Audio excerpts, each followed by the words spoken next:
tarde, estamos chegando. O programa Gente que Fala está no ar, 12:01 agora. Eu sou o Mauro Friesman. Nossa audiência nos acompanha pela Rádio Trianon AM 740 de São Paulo, pela Rádio Universal AM 810 de Santos e também pelas redes sociais, imagens do Instagram, do Facebook e do nosso canal no YouTube para você. Aquele convite diário para você seguir a gente, curtir, compartilhar os nossos conteúdos, interagir também com o programa pelo WhatsApp, 973350038 é o número, 973350038, e nas redes sociais, pessoal, sempre marcando a hashtag Programa Gente que Fala. E hoje é terça-feira, o programa sempre dedicado à área da comunicação, com o apoio do Instituto Orbis de Pesquisa. Eu apresento os nossos convidados de hoje para análise, para o debate dos temas que serão tratados por aqui. José Mauro Dedemo Orlandini, prefeito Orlandini, ex-prefeito do município de Bertioga. Tudo bem, prefeito Orlandini? Tudo bem, Xará? Graças a Deus. Tudo bem, Xará. Na paz, Xará, nosso Xará. Então, obrigado, né? Obrigado por essa oportunidade. Prazer estar aqui com você, com o Strama, Márcio. Eu acho que é um privilégio. Obrigado. Muito obrigado pela presença, e é muito raro um Xará por aqui, viu? Então, hoje é um dia especial. Seguindo aqui também com a apresentação, com a gente hoje o Marcelo Strama, advogado, empresário. Ele foi vereador por Itanhaém, foi secretário de Ciência, Tecnologia e Inovação do governo de São Paulo e também foi presidente da Junta Comercial do Estado. Tudo bem, Marcelo? Boa tarde.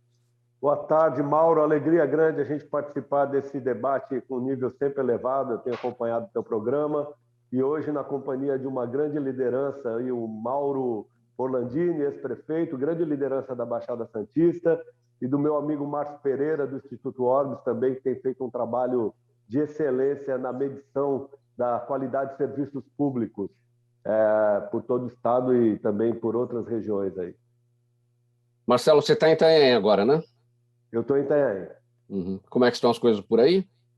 Hoje está um clima agradável e as coisas aqui estão...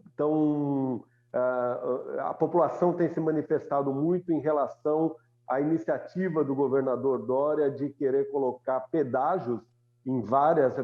fazer concessão das estradas, de vários trechos de estradas no estado de São Paulo, e um dos pedágios seria colocado exatamente em Itanhaém.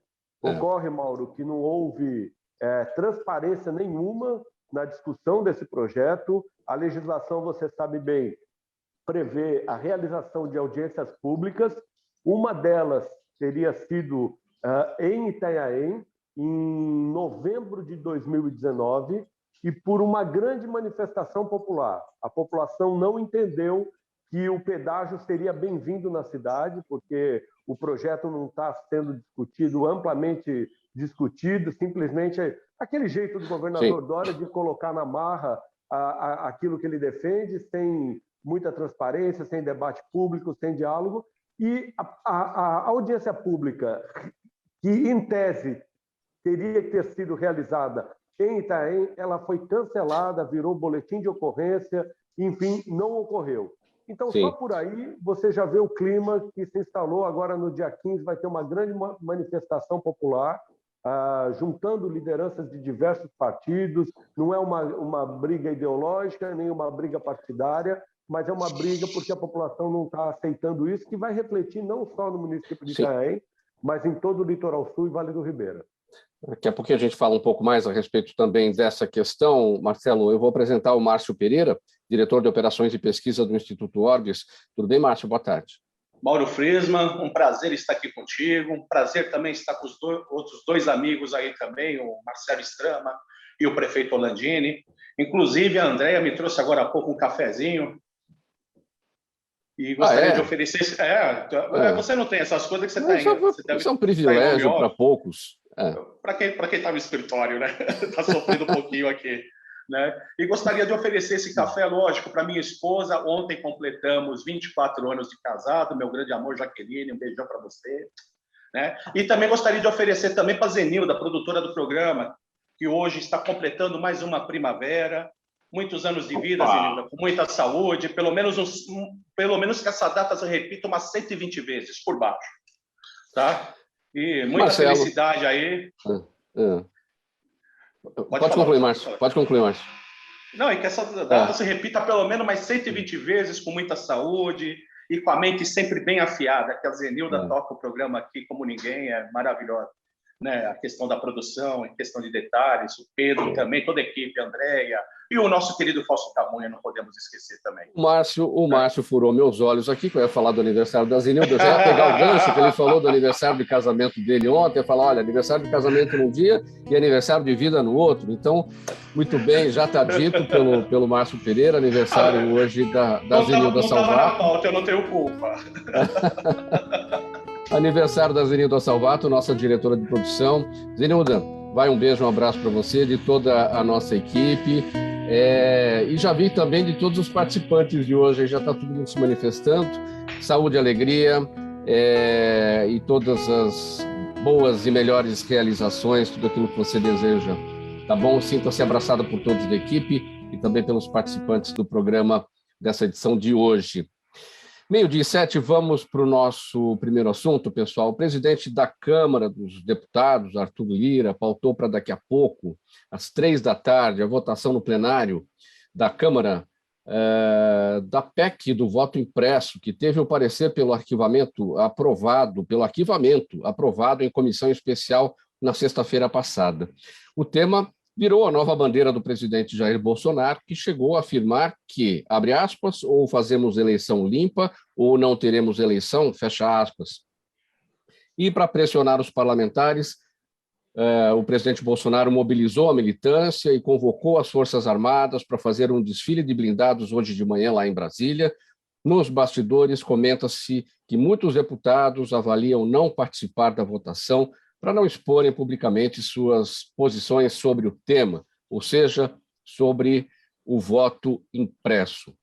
Aí o ouvinte, o espectador deve estar se perguntando, mas se teve o parecer pelo arquivamento aprovado na comissão especial na última sexta-feira, então por que essa matéria está indo a plenário para votação logo mais, a expectativa a partir das 3h no plenário da Câmara dos Deputados? É que esse texto é o texto de um parecer da comissão e os pareceres de comissões especiais de propostas de emenda à Constituição não são terminativos, ou seja, não são conclusivos naquela comissão. Portanto, eles podem ir a plenário e a decisão do presidente da Câmara, Arthur Lira, foi de colocar isso em votação. Prefeito Orlandini, aí eu destaquei aqui no final da nota, muitos deputados avaliam não participar da votação para não colocarem publicamente suas posições sobre o voto impresso, sim ou não. A gente quer que eles apareçam, a gente quer que eles coloquem as suas posições para a gente saber quem é a favor e quem é contra, não é verdade? É isso aí, Mauro. Eu acho que a partir do momento em que os deputados vão votar em cada projeto, é importante que a população conheça, saiba do que se trata, né? Qual é a posição, né? Até para que daqui a pouco escolham os deputados, né? Eu acho que quando o ano que vem vamos ter que escolher os deputados, saber, né, qual é o comportamento, qual é o compromisso que cada deputado tem com cada assunto, né, em pauta. Eu acho que a transparência, na verdade, ela diz respeito a isso, né? Eu acho que esse exercício, essa polêmica, né, em relação ao tipo, né, a forma da eleição, ela acaba mascarando muita coisa importante, né, que devia estar sendo discutida, né, fica discutindo picuinha, faz, pronto, acabou. Eu acho que tem que chegar a um final, né? A assessória tem que chegar a um final e começar a ter uma discussão que estamos em cima da hora da eleição do ano que vem. Eu acho que precisa começar a discutir, a sociedade, né? O povo brasileiro tem que começar a discutir assuntos mais relevantes, né? Parece até que isso passa a ser um boi de piranha, né? Faz lá, o que der para fazer para garantir mais um pouquinho, tudo bem, faça, né? Mas não isso, parece que isso aí é decisivo, né? Eu não acho que seja decisivo. Eu acho que a gente tem temas mais importantes para discutir, até para avaliarmos, né? Avaliarmos todos os que estarão candidatos, né, no ano que vem. Agora, voto impresso, sim ou não? na sua avaliação, prefeito Mauro Landini? Sim, eu acho que tem que ter, sim. É uma coisa a mais. Se não fizer o voto impresso, vai ficar no ar alguma coisa. Para quê? Por quê? Para quê? Por interesse de quem, né? Eu acho que tem que faz voto. Quanto mais puder ter a sensação de que, né? Agora, tem métodos, eu acho que depende do método, como vai acontecer e tal. Que essa coisa os hackers têm banco, né? Tem a garantia do banco? Tem. Qual garantia que você tem? Né? Né? Eu acho que essa discussão ela acabou sendo prioritária, né? Mas, eu vejo que tem assuntos mais importantes para tratar. Marcelo Strama, voto impresso, sim ou não?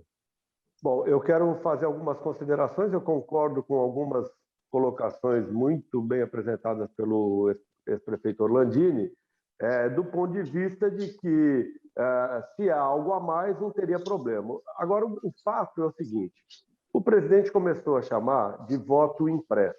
Depois houve uma confusão na cabeça do eleitor, onde o voto seria o retorno das cédulas. Mudaram para voto auditável. Aí restou comprovado que o voto na urna eletrônica ele é auditável. Aí mudaram para o nome de voto democrático. E aí, para impor o voto democrático, você precisa fazer uma demonstração de força, colocando um desfile militar na esplanada dos ministérios.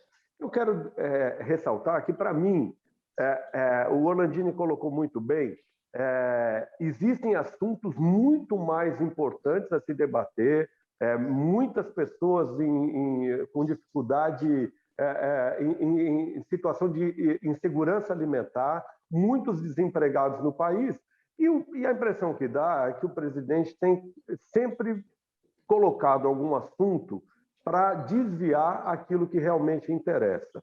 Veja, era polêmica com o IBAMA, depois o mundo falando em vacina, aqui se falando em cloroquina, agora, com tantas outras situações, o voto impresso. E o mais grave de tudo, que a gente não pode relativizar, e eu penso que quando a gente começa a racionalizar as discussões, a gente tem que deixar as paixões de lado. A gente não pode transformar em fla-flu, né? Eu sou do time A ou do time B. A gente tem que racionalizar. Ora, se não tiver o voto impresso do jeito que uma pessoa quer, não terá eleições. Isso é muito grave. Colocar em risco a democracia, em hipótese nenhuma, goste o nosso ouvinte da direita ou da esquerda, goste de Bolsonaro ou de Lula, seja quem for, as nossas posições em defesa da democracia, em defesa de processos onde o parlamento seja valorizado e não a demonstração de força que, na verdade, ao meu entendimento, se configura em demonstração de fraqueza, falta de liderança, falta de diálogo, falta de debate político, isso não pode prevalecer sobre a opinião do parlamento. Eu tenho a impressão, para concluir meu pensamento, que o voto impresso hoje não passa, não deverá ser aprovado, não é? E se o parlamento decidiu, a gente concordando ou não, o parlamento é a expressão maior da democracia, onde esse voto vai ter que ser respeitado, e com voto impresso ou não, a gente vai ter que transcorrer as eleições de maneira como sempre transcorreu. Agora, a expectativa, Marcelo, a expectativa é que o voto, que esse projeto, essa votação não passe hoje, né? Não seja, o voto impresso não passe hoje, porque são necessários 308 votos. Não tem essa quantidade. Isso em 2 turnos, tanto na Câmara quanto nos deputados, quanto no Senado. Não é isso? Exato. Agora, essa questão do voto impresso, Marcelo, o presidente defende que o voto impresso é a forma de você dizer que a eleição foi limpa. Teve dúvida? Vai lá no impresso e conta, faz a recontagem e tudo mais. Agora, nos Estados Unidos, o voto é impresso. Trump perdeu e saiu atirando, dizendo que foi roubado. Então, você pode ter o voto impresso aqui e depois dizer que também houve fraude. Perfeito. O que nós temos que enxergar, Mauro, é exatamente a tua colocação. O que está por trás de toda essa movimentação?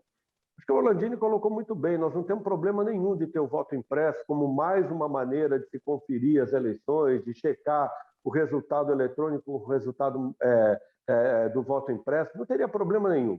Agora, como as coisas têm sido colocadas no país, se a gente colocar racionalidade na discussão, a gente vai começar a olhar com desconfiança as iniciativas, o motivo dos conflitos que está sendo colocado e, repito, sob nenhuma hipótese a gente pode aceitar e relativizar qualquer ameaça à democracia. Márcio Pereira, voto impresso, sim ou não? Bom, antes de qualquer coisa, gostaria de deixar bem claro que qualquer opinião emitida agora durante o programa são opiniões pessoais, não são opiniões do Instituto, ok? Nosso Instituto, inclusive, nós fizemos bastantes levantamentos aí a respeito do voto e tivemos uma surpresa, assim, que uma grande parte da população, mais de 50% da população, tem alguma desconfiança, tem alguma dúvida quanto ao voto. Agora, quanto à minha opinião pessoal, eu não tenho dúvida nenhuma quanto à lisura das eleições, quanto à forma correta de trabalho do TSE, e etc. Não tenho dúvida nenhuma que as nossas eleições realmente são bem conduzidas, elas são feitas de forma bem transparente, e etc. Mas agora vem aquela questão. Eu sou um candidato a presidente da oposição, e o candidato da situação levanta uma lebre. Levanta que pode ter problema nas eleições. O que custa eu falar sim, ou outras pessoas que estão se posicionando contra, o que custa eu falar sim para um mecanismo a mais para auditar o voto? Não traria mais segurança? Que eu vejo um problema, por exemplo, caso o presidente Bolsonaro perca as eleições, o candidato que ser vitorioso, se caso ele perca, esse candidato ele vai ser tremendamente criticado. Sempre vai haver uma dúvida, pelo menos para essa parcela de eleitores do Bolsonaro. Será que ele ganhou de forma limpa? Será que teve fraude nas eleições? Então, para evitar qualquer tipo de discussão futura quanto à legitimidade das eleições, eu não vejo problema nenhum de se colocar um mecanismo a mais para auditar o voto. Eu acho que traria até mais segurança até para a própria pessoa que ganha as eleições, independente de ser o Bolsonaro, de ser o Lula, de ser o Michel Temer, quem seja, entendeu? Então, eu tenho essa convicção. Eu acho que não tem problema nenhum de se instalar um mecanismo a mais. E pode ser realmente o voto impresso ou o voto escrito na mão que passe por uma leitura ótica, independente do sistema. Eu acho que quanto mais mecanismos tiver para auditar o voto, seria o melhor. Meio-dia 18. Fala, Orlandini. Eu acho que criou-se essa polêmica, né? Criou como se as pessoas se manifestam como se isso fosse decisivo. É isso que vai, sabe? E eu acho que precisa acabar logo essa história e começar a discutir qualidade, entendeu? Mas o deputado votou a favor, votou contra, sabe? Ele votou a favor, contra em qual situação, como é que aconteceu, tá certo?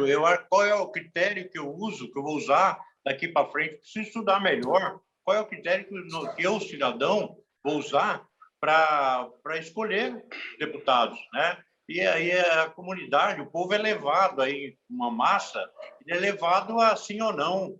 Muitas vezes não sei nem por quê. Eu sou a favor de todo porque eu sou contra o outro. Quer dizer, essa discussão, a forma com que a política foi levada é muito ruim. É como se fosse uma decisão. Decisão é a qualidade do comportamento do parlamentar o tempo todo. O que ele propõe, o que ele faz, qual é a preocupação que ele tem. E a gente vê muitas vezes bons políticos aí sendo execrados porque votou a respeito de alguma coisa contra, a favor, tal, ele acaba sendo execrado. Quer dizer, eu acho que esse critério que o povo tem que ter, ele tem que ser mais qualitativo, né? Aí joga um boi de piranha, joga um boi para as piranhas, enquanto estiver lá, passa outras coisas. É essa sensação que eu tenho.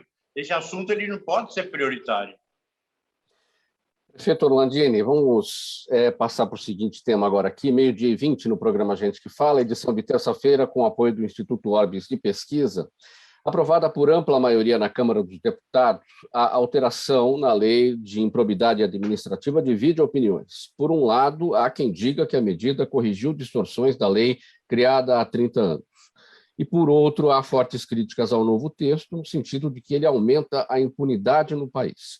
A principal mudança trata da questão do dolo.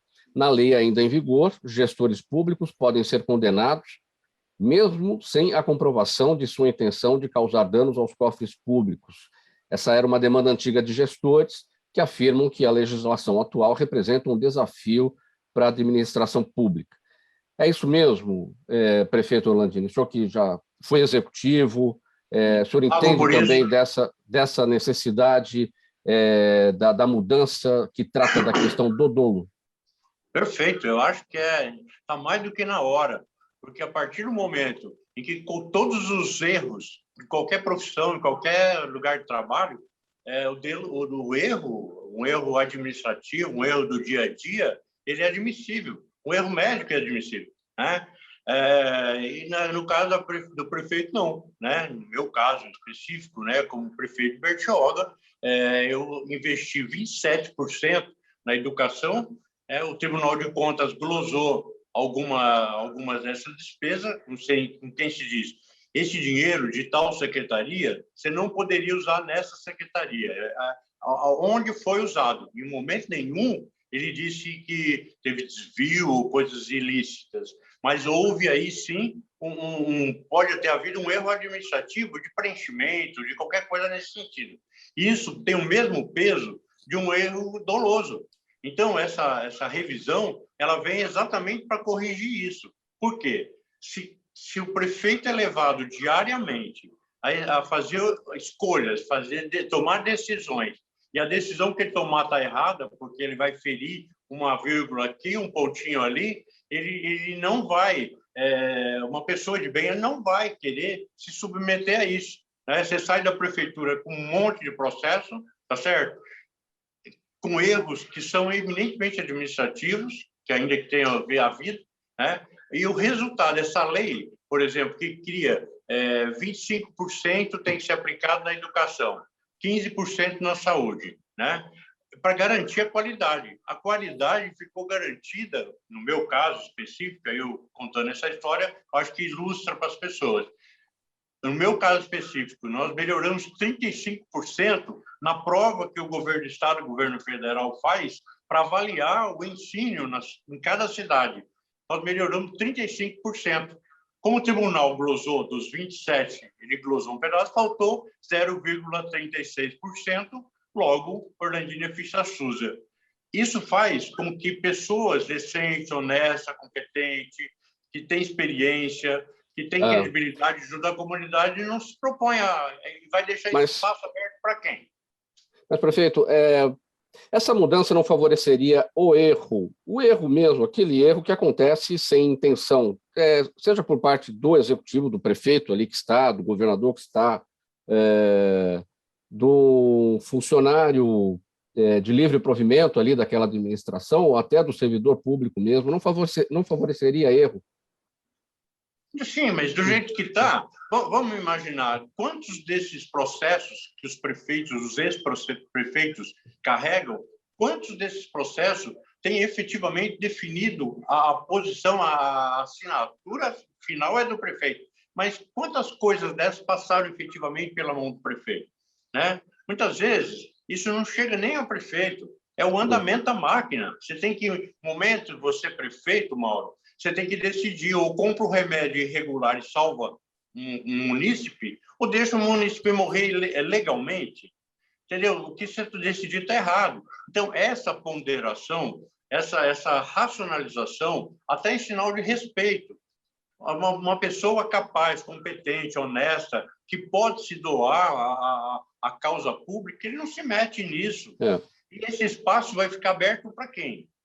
Então, é claro que quem vai pagar a conta no frigir dos ovos é a sociedade, que ela vai ser administrada, gerida por pessoas que estão indo lá como?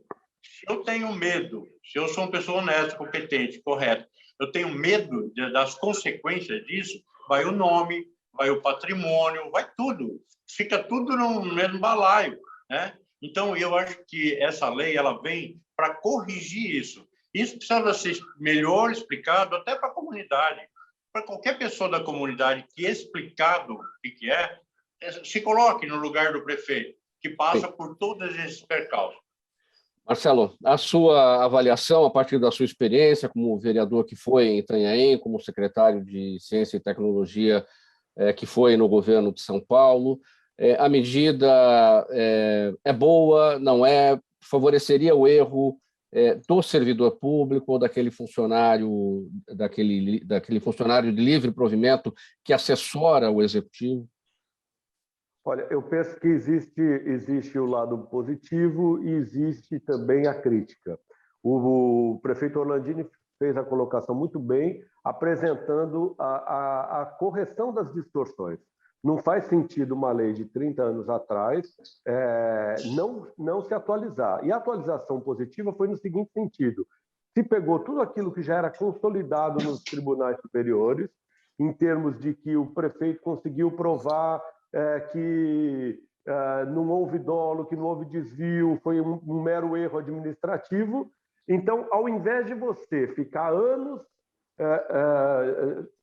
na justiça, fazendo uma discussão, atolando os tribunais, para já saber qual é o resultado, porque já existe uma consolidação da jurisprudência, então se faz a adaptação da lei, dizendo, olha, a partir, se não houve o dolo, se não houve o erro, não houve prejuízo ao erário, a gente deixa de punir o ente público. Enfim, agora, qual é a crítica que se faz, só para fazer um contraponto? A crítica é no seguinte sentido: a gente sabe que sempre que fazem grandes alterações, acabam colocando alguns jabutis, como se diz lá em Brasília, né? O jabuti apareceu em cima do poste. A crítica é o seguinte: se suprimiu por completo o artigo 11 da Lei de Improbidade Administrativa. E pelo artigo 11, era possível se punir e se considerar atos de improbidade administrativa também quando não existia prejuízo ao erário. Eu vou dar um exemplo prático, 2 exemplos práticos. Então, hoje, com a supressão desse artigo, um prefeito que nomear diversos parentes, houve prejuízo ao erário? Não, ele vai alegar que os seus parentes trabalhavam, recebiam pelo recurso público e aquilo não houve nenhum tipo de prejuízo ao erário.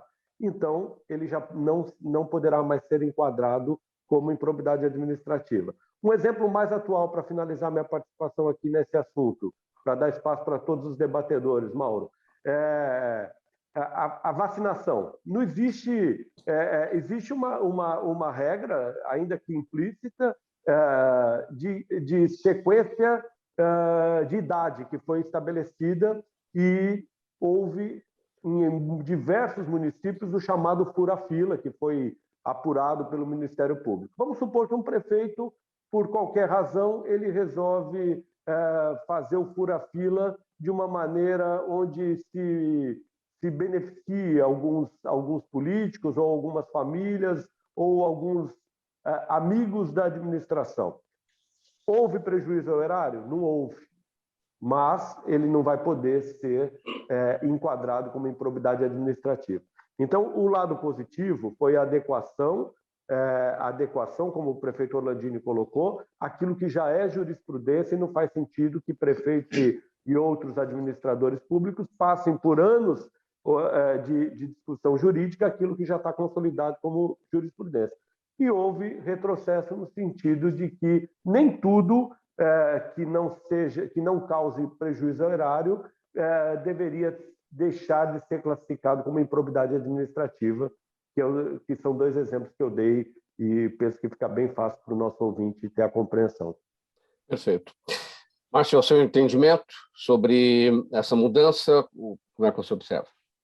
Bom, eu concordo plenamente aí com o prefeito Orlandini, que realmente esse dispositivo, esse elemento processual fazia muita falta, né? Principalmente que o gestor público, muitas vezes, ele se vê entre a cruz e a espada. Por exemplo, às vezes tem um remédio de alto custo que tem que ser cedido para um munícipe. É um remédio que custa uma fortuna, que teoricamente teria que abrir licitação e seguir toda a tramitação. Mas se o prefeito se vê naquele momento em seguir aquela tramitação, o que acontece? A dona Maria, que precisa do remédio, que está no posto de saúde ou que está no hospital, ela simplesmente morre. Então, tem situações que o prefeito ele precisa ter pulso, ele precisa ter um pouco de liberdade para tomar algumas decisões cruciais.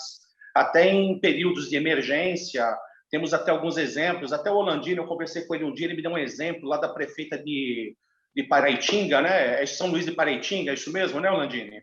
Isso mesmo. Né, que a prefeita ela teve uma série de obras emergenciais que precisou fazer, que a cidade estava devastada e precisava ali estar atendendo a população, e ela até hoje ela está respondendo diversos processos, né? E por outro lado também eu concordo também com o Marcelo Strama.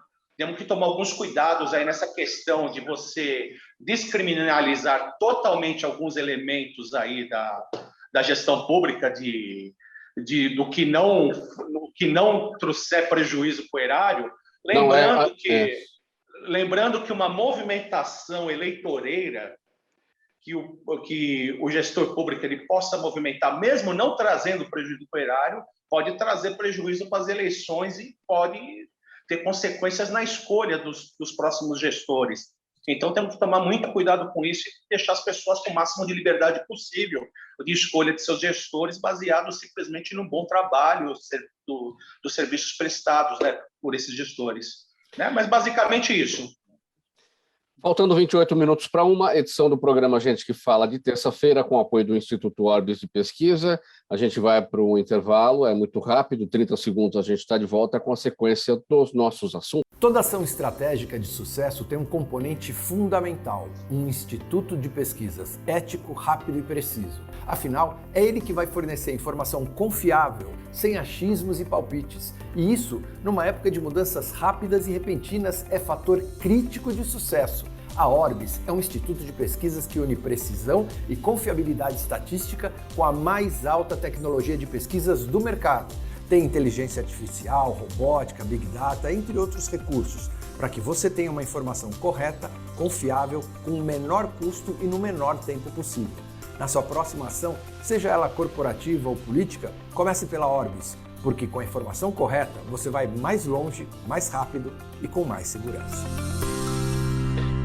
Faltando 27 minutos para uma aqui na Rádio Trianon AM 740 de São Paulo, depois do recado aí do Tony Mastaler sobre os serviços prestados pelo Instituto Orbis.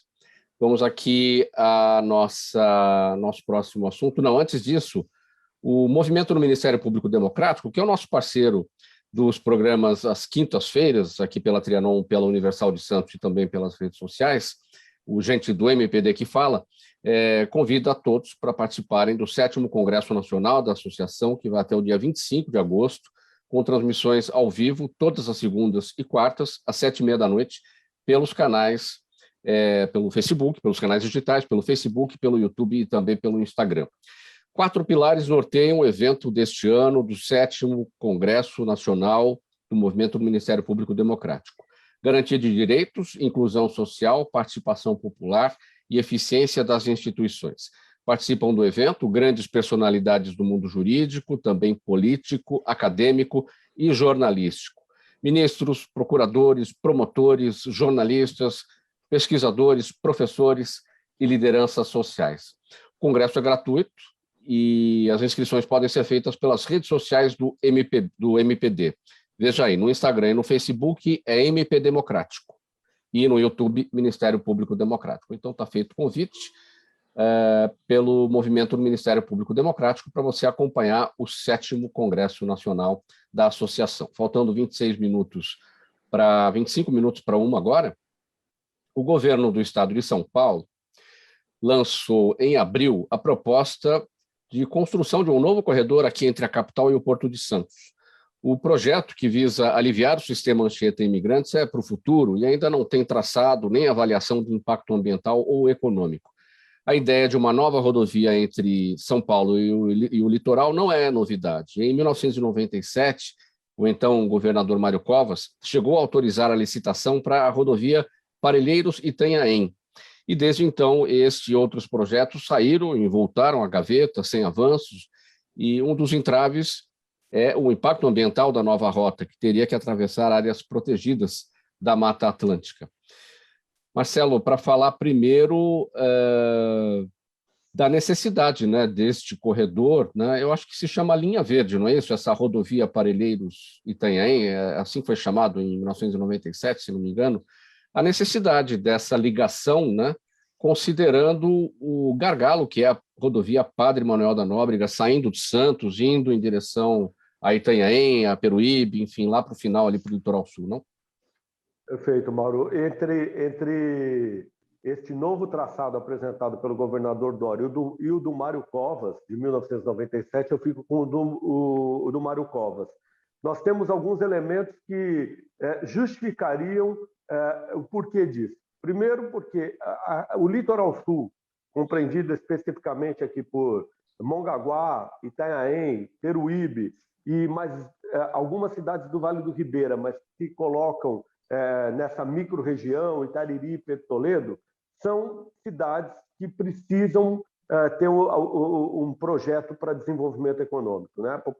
A população tem crescido e nós não temos nenhum tipo de iniciativa por parte das administrações para gerar oportunidade de emprego. E a gente entende que a mobilidade humana ela facilita a geração do desenvolvimento econômico e desenvolvendo economicamente uma região acaba desenvolvendo socialmente.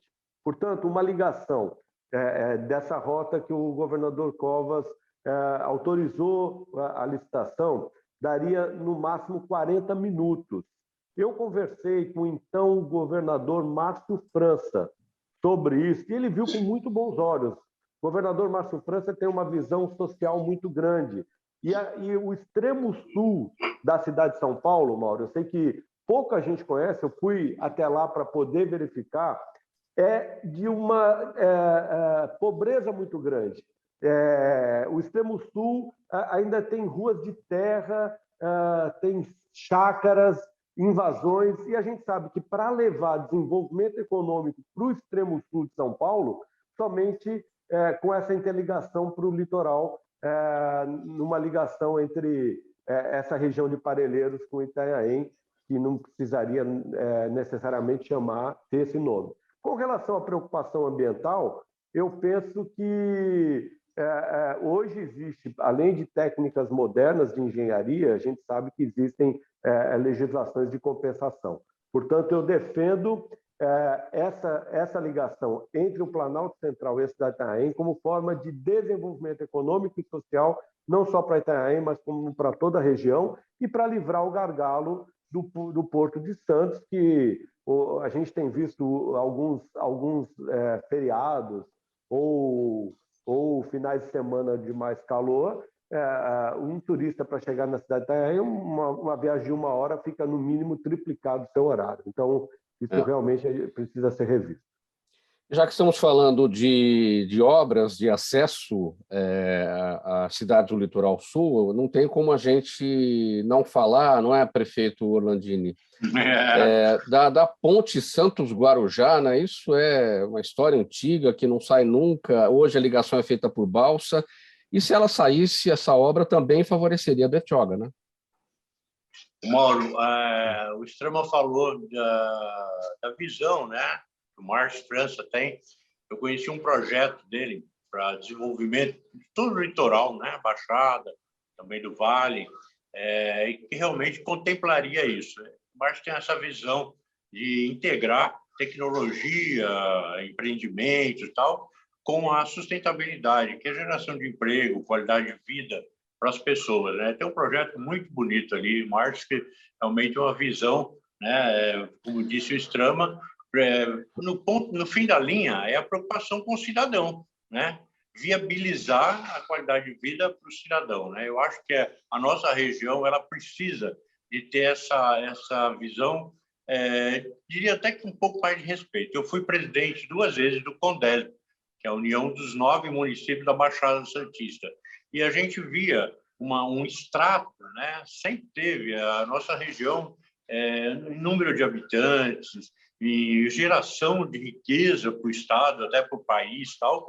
A participação da nossa região ela precisaria ter um olhar pouco mais integrado, né? Tem que ter a questão do desenvolvimento, tem que ter a questão da preservação, mas tem que buscar efetivamente um desenvolvimento sustentável, né? Então, eu acho que essa necessidade, né, das rodovias, enfim, né? Aí vem o governador atual e não, o pedágio, né? Eu acho que isso não são soluções, né? Eu acho que tampa o nariz e goela abaixo. Não pode ser assim. Eu acho que tem que ter uma participação da comunidade, né, através das audiências públicas, e tem que ter também um estudo macro, né, que tenha esse respeito, principalmente pelo cidadão.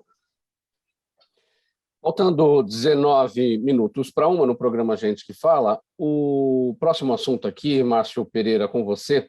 O presidente da Câmara dos Deputados, Arthur Lira, pretende colocar em votação nos próximos dias um projeto de lei complementar que tem 372 páginas e 902 artigos, que traz alterações na legislação eleitoral, ou seja, é um projeto de lei do novo Código Eleitoral. Entre outras mudanças, a reforma esvazia cotas, dificulta a punição a políticos e censura as pesquisas de intenção de voto. Para alguns especialistas, proibir a publicação de pesquisas cerceará informações ao eleitor e abrirá espaço para maior circulação de boatos e também de fake news. Eu quero pegar com você este ponto do que está sendo chamado de censura às pesquisas de intenção de voto. Na verdade, um dos artigos trata da mudança na divulgação dos resultados das pesquisas eleitorais, né? Hoje a gente vê que as pesquisas eleitorais são divulgadas até no dia da própria eleição. E aí, com essa mudança, o prazo para divulgação seria antivéspera, não seria nem a véspera, seriam 2 dias antes, né? Como é que você considera isso? É uma censura? Você entende dessa forma? Bom, vamos partir do seguinte princípio. Se fosse só por questão econômica, nós, como Instituto, até não teríamos críticas maiores quanto ao dispositivo, seria até muito bom para os institutos, para as pessoas terem acesso às projeções de voto, as pessoas teriam que estar contratando as pesquisas. Né? Orlandini, feche seu microfone para a gente, por favor, Orlandini. O microfone está aberto, só para não vazar o seu áudio aqui enquanto o Márcio Pereira está... Desculpa, está acabando minha bateria. Vamos lá. Tá. Só voltando ao raciocínio. Para os institutos de pesquisa, o dispositivo, de certa forma, é até ótimo. Que para as pessoas terem acesso à informação, teriam que contratar mais pesquisas. Não seriam baseadas nas pesquisas soltas pela imprensa.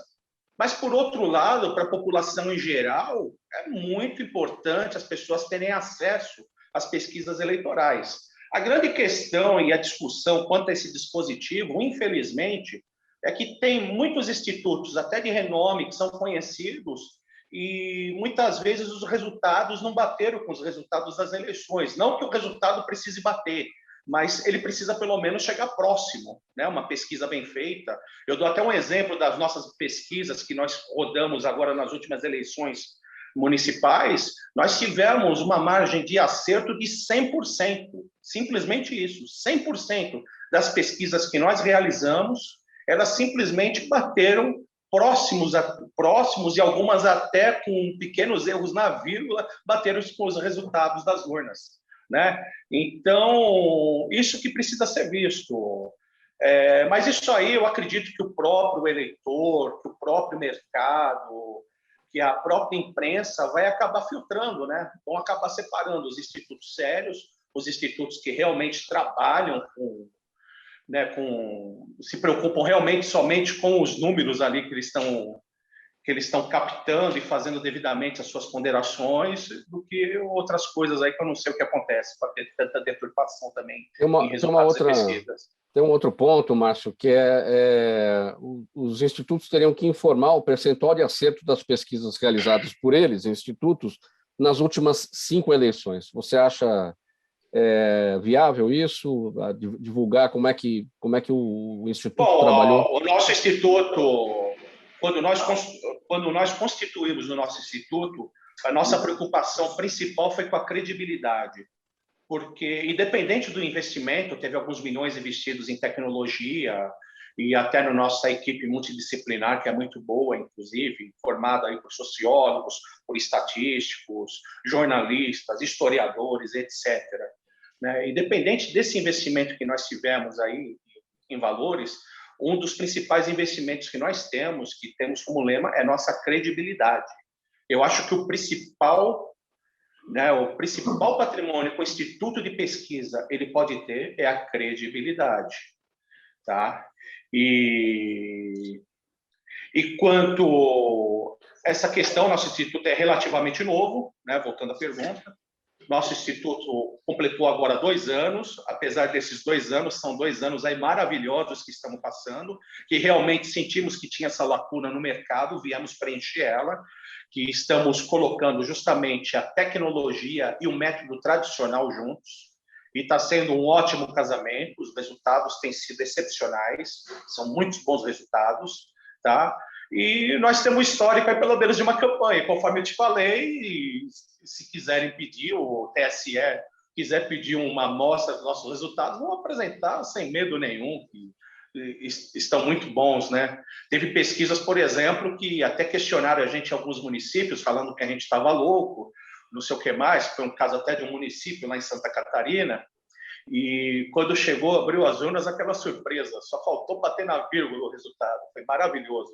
Então, isso aí tudo graças ao trabalho da nossa equipe, que é muito boa, né? Eu fico muito feliz com isso.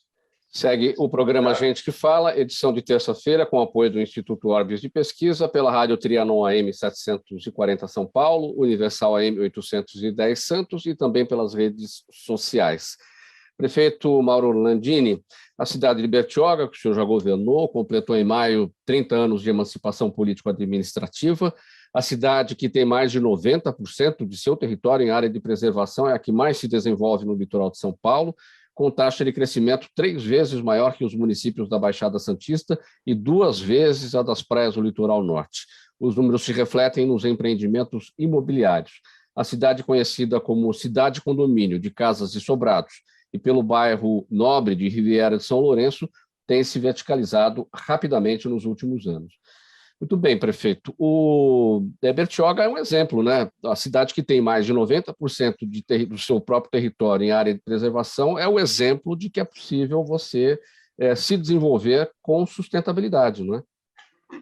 É isso mesmo, Mauro.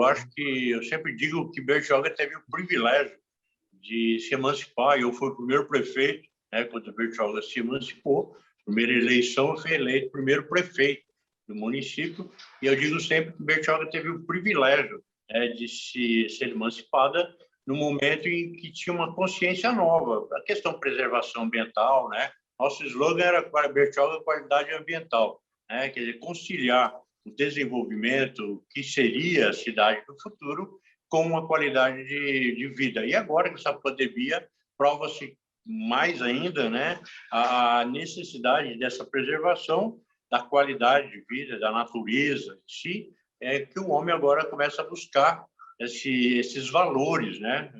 Com a pandemia, o homem começou a entender que não adianta acumular patrimônio, senão usufruir da vida, da qualidade de vida, né? E Bertioga oferece isso. Bertioga tem trilhas, Bertioga tem praias, né? 33 quilômetros de praia, né? Uma Riviera de São Lourenço, que realmente é um modelo de implantação, né?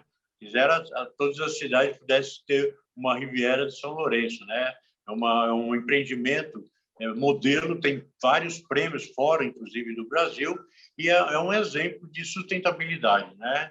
Fazer a coisa de forma consciente, né? Buscando efetivamente esse equilíbrio, né? E é claro que Bertioga, com 93% de área preservada, né, há de se ter muito cuidado com cada metro quadrado do que faz em Bertioga. E a gente, até porque sou arquiteto, urbanista, a gente teve o privilégio, né, de começar o município com esse viés de responsabilidade, de planejamento. Faltando 10 minutos para 1, pessoal, perguntas da nossa audiência já por aqui, e eu vou pedir brevidade a todos para que a gente consiga responder para todo mundo. Ontem não deu tempo, ficou super apertado, eu pedi desculpa aqui para a nossa audiência, mas os nossos ouvintes são importantíssimos. Eu começo aqui com o seu Jaime, do Jardim Bonfilholi. Obrigado mais uma vez pela participação, seu Jaime. Strama, ele pergunta o seguinte: o ramal ferroviário que era da FEPASA, antiga Sorocabana, que ligava Santos a Juquiá e servia também Itanhaém, nunca mais será reativado? Olha, existe uma iniciativa da deputada federal Rosana Vale, que é aqui da nossa região. Ela procurou o ministro da Infraestrutura, o ministro Tarcísio, para apresentar essa demanda. A iniciativa é muito boa, a gente entende que poderia ser reativada ainda que para finalidade turística, o que seria fantástico aqui para a nossa região. Agora, a gente não viu avançar por parte do governo federal. A gente espera que isso ainda possa acontecer, sim. A Vera Lima participa também sempre com a gente pelo Facebook. Obrigado, Vera, mais uma vez. Márcio, você já falou um pouco, vamos ver o que dá para responder um pouco mais para a Vera. A reforma do presidente da Câmara, deputado Arthur Lira, prevê exigir dos institutos de pesquisa uma espécie de taxa de acerto. É possível calcular isso? Pergunta a Vera Lima. Bom, o retrato eleitoral ele é baseado naquele momento, né? É uma coisa de momento. É lógico que algumas vezes, são raras vezes, você faz o levantamento eleitoral de intenção de votos num determinado dia e aquilo, conforme o andamento da campanha, ele pode ser alterado. Mas só o que acontece? As pessoas sentem isso também, né? Não tenho dúvida. As pessoas, devido à opinião pública, noticiário, as pessoas sentem que está havendo alguma movimentação que pode ter alteração também do quadro eleitoral. É importante levar em consideração a tendência da pesquisa, não exatamente o que está estabelecido ali, quem está na frente, quem está atrás, mas é quem está subindo e quem está caindo. Exatamente, exatamente. Mas só que as pessoas têm essa percepção. O eleitor não é burro, já começa desse princípio. Tem muitas pessoas que ignoram o que o eleitor pensa. O eleitor sabe muito bem o que ele quer, o que ele busca. E ele está buscando informação hoje muito mais do que antigamente. E quando você vê uma disparidade muito grande no resultado das pesquisas, o eleitor sente também. Ele sabe a tendência que está havendo. Então, é por isso que está sendo colocado muito em dúvida essa questão de divulgar as pesquisas em cima da hora. Mas, voltando a falar, esse problema não vai acontecer com a gente, por causa que o nosso sistema... Eu estou para te falar que está 99,99 infalível na questão aí da percepção. Ô Mauro, se você me permitir só fazer uma colocação, complementando, o Márcio é especialista, mas eu, sinceramente, acho um absurdo o legislador querer proibir o eleitor de ter acesso. É como se o legislador se colocasse num patamar de inteligência superior ao do eleitor, dizendo o seguinte: eu não quero deixar o eleitor ser influenciado. Então, a gente não pode aceitar isso. Se o eleitor ainda se influencia, se movimenta por isso, faz parte do aprendizado da democracia e a gente não pode, sob hipótese nenhuma, censurar os institutos de pesquisa. E é isso mesmo, Marcelo. O eleitor hoje ele está muito mais informado.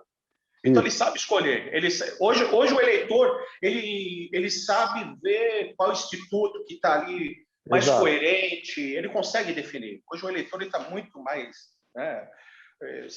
se elevou, vamos falar assim, na questão de informações e na questão de ter sua própria opinião. Hoje não tem tanta influência que nem tinha antigamente. Inclusive, eu gostaria de mandar um abraço aqui para o Marcelo, Marcelo? Faz tempo que eu não te vejo. Eu posso falar hoje, eu não posso falar em época de eleição, mas Itanhaém acabou perdendo uma grande oportunidade de ter eleito Marcelo lá como prefeito. Mas outras eleições virão pela frente, que é um grande gestor, conheço ele já há um tempo, e uma pessoa proba aí que merece destaque, assim como o Orlandini também. Desculpa, Mauro, eu tô vamos correr aqui, porque tem mais perguntas aí. Vamos com o Orlandini agora. Prefeito, Vitor Cruz está no Facebook e pergunta: a Riviera de São Lourenço tem estrutura para acompanhar o ritmo do crescimento imobiliário da região? Perfeito, com certeza. A Riviera agora está sofrendo um boom por conta da procura, aquilo que eu falei antes. As pessoas estão buscando. Hoje, um empresário ele pode participar, como nós estamos fazendo aqui, ele pode participar da sala da casa dele na Riviera, com toda o contato, convívio com a natureza. Então, a Riviera é um modelo de implantação, tem prêmios, inclusive, fora, tal. Quisera todos os bairros fossem como a Riviera. Para o município, é muito bom. O Biratã dos Santos está com a gente no YouTube. Obrigado, o Biratã. Strama, ele pergunta que tipo de apoio concreto as prefeituras podem dar para os comerciantes retomarem as atividades com segurança. Olha, do ponto de vista da ciência, isso aí todo mundo sabe, né? Os cuidados, o uso de máscara, álcool em gel, etc. Agora, o que a gente tem visto é que muitos empresários, pequenos comerciantes passaram por maus bocados aí com o fechamento de seus estabelecimentos por muito tempo.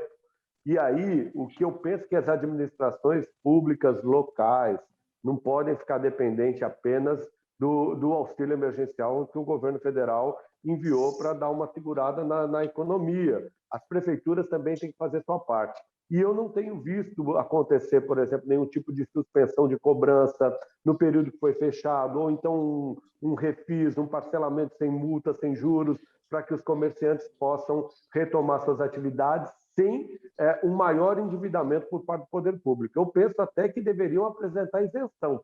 Não é momento de prefeitura pensar em arrecadação. É momento de empatia, de olhar a dor do próximo, olhar a dor dos comerciantes e se colocar nessa posição de estender a mão. Outra questão... Estou tentando ser breve, viu, Mauro? Sim. Bem breve mesmo, eu tenho mais duas perguntas aqui bem rapidinho agora para o Márcio. Bem breve, Márcio. Lilian Monteiro, no YouTube, pergunta a sua opinião sobre o voto pelo correio. E depois a gente vai para a última pergunta aqui do Orlandini. Voto pelo correio, eu acredito ser uma tremenda furada. Tanto que tivemos alguns exemplos nos Estados Unidos de pessoas que moravam em um determinado endereço, aí mudaram de endereço e acabou, apesar que o sistema americano é totalmente diferente do nosso. Sim. Lá dá a impressão que tudo nos Estados Unidos é perfeito, mas eu acho que as eleições lá foi uma verdadeira zona, falando em português, claro. Mas o voto pelo correio corre esse risco da pessoa votar 2, 3 vezes. Foi o que aconteceu nos Estados Unidos. E a Carla Ortiz, pelo Instagram, prefeito Orlandini, ela pergunta como estão os planos para ligação por ponte ou túnel Santos-Guarujá, a gente tratou agora há pouquinho, que também iria ajudar para o acesso a Bertioga. Sem dúvida, eu acho que essa ligação seca, né? Ela com certeza ela tem que acontecer. Eu fui administrador de Bertioga no começo da década de 80 e já se discutia, né? Esse túnel, o ponte tem que chamar Oswaldo Justo, né, que foi prefeito de Santos e foi um grande semeador, né, dessa ideia da ligação seca entre Guarujá e Santos. Então, acho que é isso. É necessário, no projeto do Márcio para desenvolvimento da Baixada, com certeza contava esse detalhe, né, tão importante. Prefeito Orlandini, 5 segundos para sua despedida, a gente passa para os demais, por favor. Bom, obrigado, né, uma oportunidade de estar aqui exercitando, né, a cidadania. Eu acho que toda e qualquer contribuição que a gente tem para dar é no sentido de fazer com que as pessoas da comunidade elas tenham mais critério para analisar cada uma das opiniões, tal, não ser imediatista, né, sim ou não, né, fulano ou ciclano. Eu acho que tem que ter mais qualidade. Um abraço. Obrigado. Obrigado. Desculpa cortar, prefeito. A gente está apertado aqui. Extrema, 5 segundos.